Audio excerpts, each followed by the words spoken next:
ខ្ញុំបាទសីហាសូមជម្រាបសួរដល់បងប្អូនទាំងអស់គ្នាវីដេអូរបស់ខ្ញុំថ្ងៃនេះគឺខ្ញុំមានបេសកកម្មមួយមកធ្វើមនុស្សធម៌ជាមួយនឹងអ្នកភូមិនៅក្នុងខេត្តឧត្តរមានជ័យហើយភូមិនេះមានឈ្មោះថាភូមិពោធិវង្សហើយសម្រាប់ជំនួយមនុស្សធម៌នេះដែរគឺបានមកពីសហរដ្ឋអាមេរិកតាមរយៈសមាគម Yesខ្មែរធ្វើបានហើយជាបន្តទៅទៀតនេះសូមទស្សនាវីដេអូពេញនៃកម្មវិធីមនុស្សធម៌របស់ពួកខ្ញុំ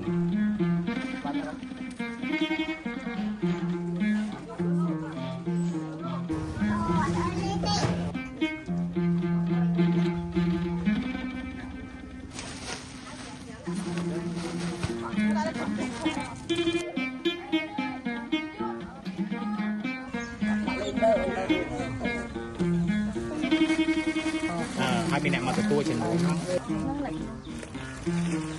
ហៅឡាស់ព្រោះតើអយកូន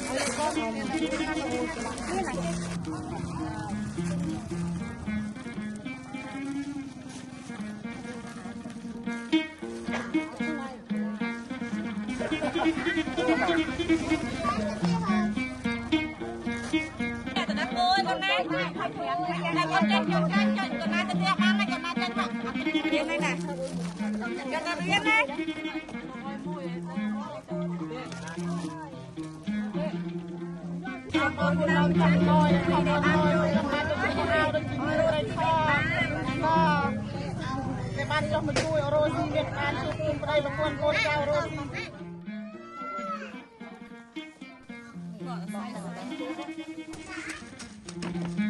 អត់ទេ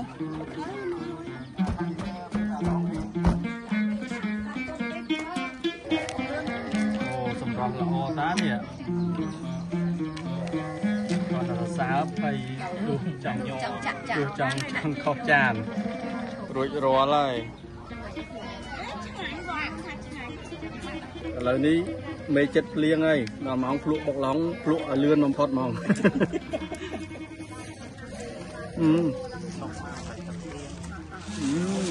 ញ៉ាញ់អាលីអើយតែមេឃភ្លៀងមក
បាទអរគុណ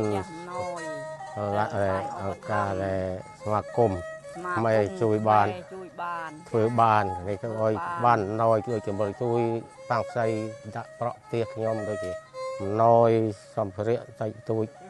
ជួយស្មើកណាក៏អរគុណនឹង